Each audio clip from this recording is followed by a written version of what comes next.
Having faith in the unseen until it becomes seen.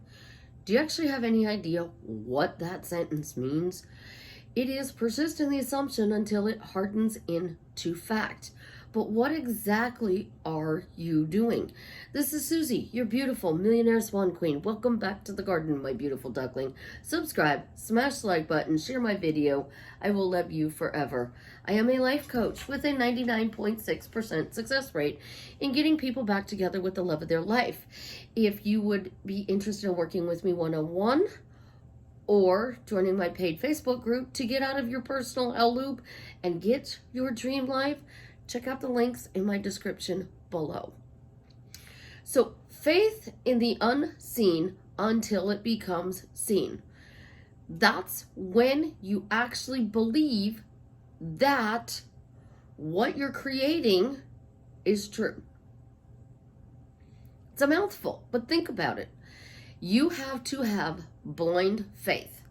Literally, you have to walk around with your hand over your eyes or be like a horse, and you have to have blinders on. And you have to literally be looking forward. See, you can't see anything. I can, because I'm looking in the camera and I can see my pillows. I can see Paris. But when you put blinders on and you put your head down and you tunnel through that mountain and come out on the other side, that's when you get everything you want. But how do you have that unshakable faith or confidence? Better word, confidence. How do you have confidence that this is going to happen? How can you persist in the assumption until it hardens into fact? Well, you can add the words to your statements, your questions, and your phrases. I mean, think about it. I am confident. I am confident.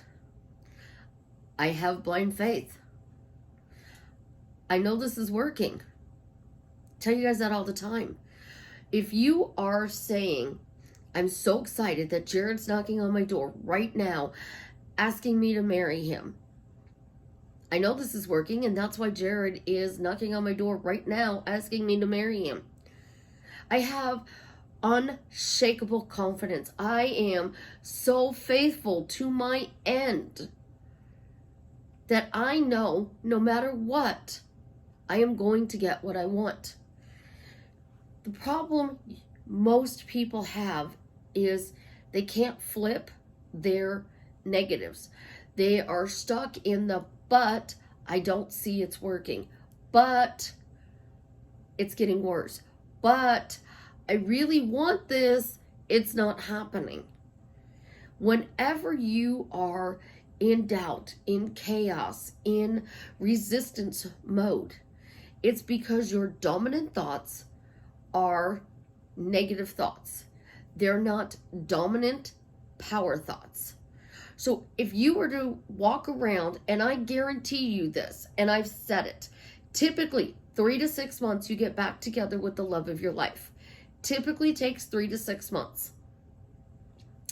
But if I told you on November 1st, I guarantee it, you are going to be fully committed in a relationship with your person, and you are going to spend Thanksgiving, Christmas.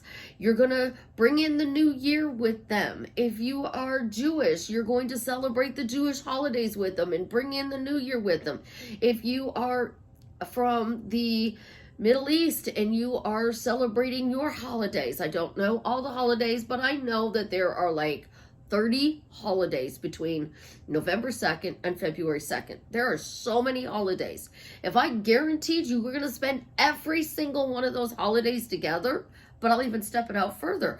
If I guaranteed you were going to spend Valentine's Day of 2020 with this person, you would spend between now and November 1st cleaning your house, getting your shit together with your job, your finances, going to the gym, enjoying your dinner out with your friends.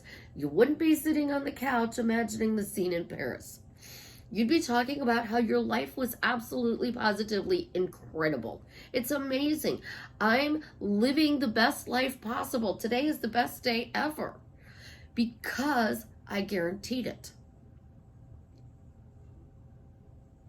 The people who get whatever they're manifesting, whatever they're consciously creating, because I dislike the word manifesting because most people are manifesting their person back, which means they don't feel that they have their person. They don't feel it's done. So let's create statements. It's done. It's happening. It's here. I got it. It's working.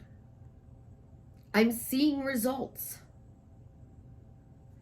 You have 6 different things that you can say to any statement, phrase, or question to get you to your end. But as soon as you start talking about the problem, you left the end.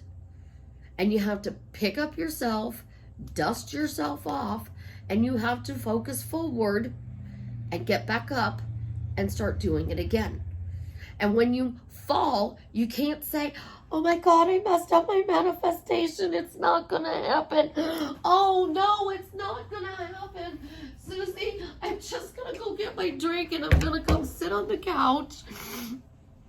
And I'm going to eat the chips and watch Netflix because I tried and I messed it up.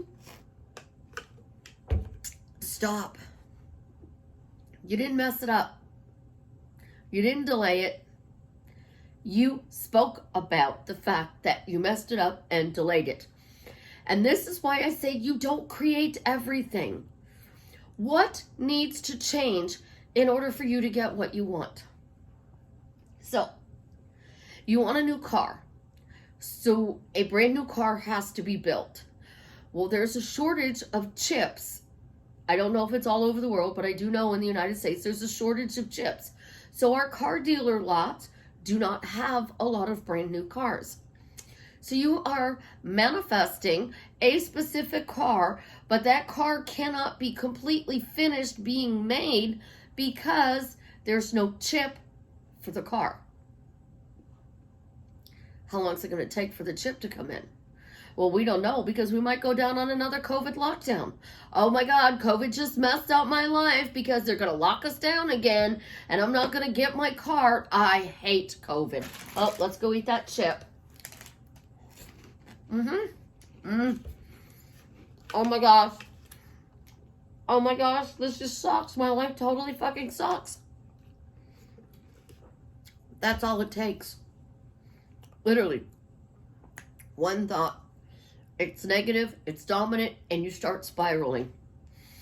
Then you tell your friend, I can't get the new car I want because COVID fucked up my life and there's no chips and I don't know when they're going to have that new car. I'm stuck overseas and I can't get to the love of my life because COVID's got me on lockdown. There's this situation going on. It's just tragic. I can't do it. I mean, we're in unknown territory. No, not really. We're not. Because 100 years ago in 1920, they had the Spanish flu. Everybody was wearing masks. Everybody was being told to stay away from people. We were going through the same thing. The difference is we didn't have social media. We only had the news reporting it. And if you were reading the newspaper, then you saw what was going on in the newspaper. Today, we have everybody posting about it on social media. We have people fighting about it. People are being bullied. Our medical information is no longer private because of what's going on. It's all over social media. And the first thing that every newscaster starts off with, COVID. COVID numbers, COVID numbers, COVID numbers. How many people got COVID? How many people died from COVID? What's the new strain of COVID? That is exactly how things get created into our reality and get pushed into our reality. Because we are constantly reading it, We're hearing people talking about it. We turn on the TV, we turn on the radio, we go on social media, and somebody is discussing it. We're no longer thankful for the life that we're living. We no longer are the transformed duckling into the beautiful swan. Our imaginal scene in Paris just went out the window because we reacted to circumstances and it screwed up our reality. Consciousness is the only reality. It's my thoughts, my words, speaking about my feelings so I get what I want. And then saying that somehow, some way you're getting it. So why am I happily married to Jared? Because asking this question works. Why am I happily married to Jared? Because the universe is moving people out of the way and I can see that it is unfolding as I speak. It's the girl in high school. That's my boyfriend. Honey, he's dating somebody else. No, I don't think you heard me. That's my boyfriend. Honey, he's dating somebody else. Hello, that's my boyfriend. He's dating somebody else. And she keeps saying it. That's my boyfriend. That's my boyfriend. That's my boyfriend. And a week later, she sits down at the lunch table with you. He comes up behind her. She moves over. He sits down. She's like, guys, I'd like you to meet my boyfriend.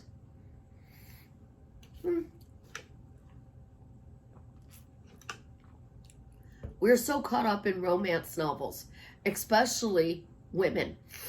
And every romance novel starts out amazing, absolutely positively wonderful. Disney stories are like this.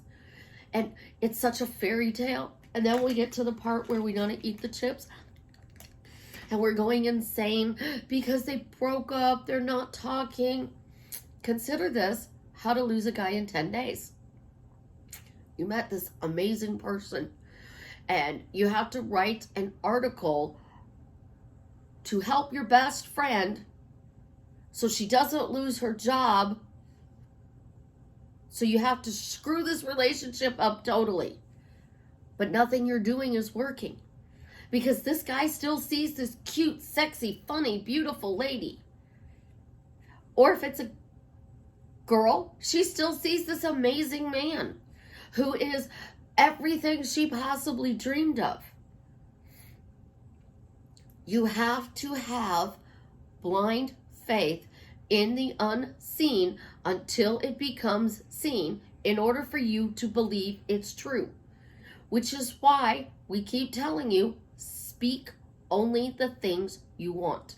You're having a negative thought? No. That no longer serves me. Nope, not going there. Fuck you, get out of my life. I don't want to deal with you anymore. What do you want? You want a drink. So you keep talking about, I need a drink, I need a drink. I want to eat chips and watch TV. I want Dunkin' Donuts. I want a free cup of coffee, but I can't get it. I want to be back together with my specific person and I can get anything I want but that relationship.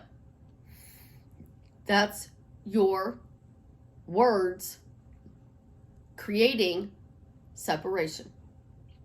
You still have blind faith you're going to get to them, but your words are still creating the separation. It's why I tell you guys, what you say out loud is the most important thing in the world. So if you can't say it, change the subject. So you're sitting in the lunchroom and you sound like a crazy batshit lady. Hello? Jared's my husband. We have an absolutely positively amazing marriage. You're not married. What are you talking about? No, Jared's my husband. We have an amazing relationship. He's so romantic. He's absolutely incredible. He spoils me. It makes me feel so good that this person picked me to be his wife. You're not married. Did something happen you didn't tell me about? That's a crazy conversation. So if you can't say it, change the subject. How are you today? I am fantastic. Life is great. I have had an amazing day. Thank you for asking. How's your day? Oh, my day's pretty rough. The calls have been horrible. Customers are being mean. The boss is up my butt. Nothing seems to be going right. I just want to go home and get drunk. Or worse, I just want to go home and get high. I'm so upset that this is just, nothing seems to be changing in my life. We all know that person. Unfortunately, that person wants to hear all of your problems, because if your problems are worse than theirs, they feel better about their life. And then they get what you want because you talked about all the stuff you didn't want. My husband's just so mean. I just don't understand what's wrong with him anymore. Like, no matter what I do, and this person is saying, I really want my boyfriend to change and be a better person. Oh, I'm so glad that he's not like your husband. He's not that bad. And the next thing you know, again, blissfully happy. What do you truly want to create? An amazing relationship. Have you heard from Jared lately? Well, this is what Susie says. Do they live with you? Are they on their phone with you 86,400 seconds a day? It's getting better. How's your relationship with Jared? It's getting better. Thank you for asking. How's your relationship with Susie? Change the subject. Constantly change the subject. Well, I want to hear about it. What did you text last night? Did you go out on a date? We're doing great. Thank you for asking. Tell me about your date last night. You don't want to talk about it? No, I don't. When I'm ready to share how amazing my relationship is with you, I promise you'll be the first person to know. And you keep doing that. You keep talking about only the things that you want. And then in your head, you cannot imagine, you cannot even see an elephant until you have a thought of an elephant or somebody says a word, elephant. And then all of a sudden this beautiful gray creature pops up into your head. But here's the thing. You can't even think about a swan unless you hear the word swan or you think the word swan, and then you can see a swan. The same thing with a pumpkin. You can't be thankful until you think the word thankful or you hear somebody say thankful. So it's not your subconscious like everybody's telling you. Your subconscious is creating all of these problems in your life. No, it's not. It is a rejection on what you want and an excuse why you're not getting it when you blame the subconscious. You blame your specific person. So Jared's not doing what I want. It's his fault. He's disrespecting me. He's not showing up in the way I need. He's a douchebag. Then that's exactly what I'm going to get. Here's a perfect example. How many people say, I hate my job? I hate my job. I hate my job. I hate my job. Oh my God, I hate my job. My life sucks. Why do you think that is? It's because you're saying it out loud to everybody. You're texting it. And the more you do that, the more you create the chaos. Blind faith in the unseen until it becomes seen, and then you will believe it's true. Have an absolutely positively amazing day, my beautiful ducklings. Little man's up from his nap, so I gotta go. Leave me a comment and let me know how I'm drastically changing your life for the better.